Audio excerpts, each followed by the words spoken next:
Sa totoo lamang po, wag ko kayo magpasalamat sa akin. Ako po ang dapat magpasalamat sa inyo dahil binigyan niyo po ako ng pangalawang pagkakataon na makapagserbisyo muli sa inyo. Maraming salamat po sa inyo lahat. Nasaya po ako, no? Na makapiling kayo muli ang ating mga medtechs. Malapit po sa aking puso ang mga medtechs. Importante sa akin itong mga estudyante, mga kabataan. Ako po'y naniniwala na ang kabataan po ang kinabukasan ng bayang ito.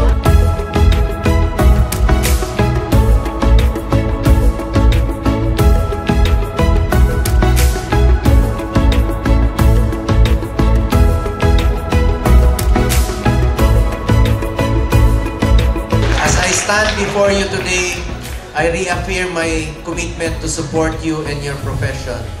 I encourage you to continue voicing your recommendations because together, through collaboration between government and health professionals, we can strengthen our healthcare system and ensure that no Filipino is left behind. Mabuhay ang PAMED, and may you continue to be true champions of health and service. Ako po ang inyong Senator Kuya Bongo. Bukas ang aking opisina para sa inyong lahat.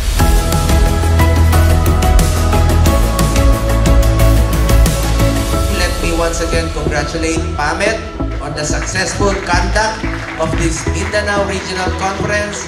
May this gathering inspire you to enrich your knowledge, further expand your networks, and above all, continue to serve with compassion and integrity for the benefit of our fellow Filipinos.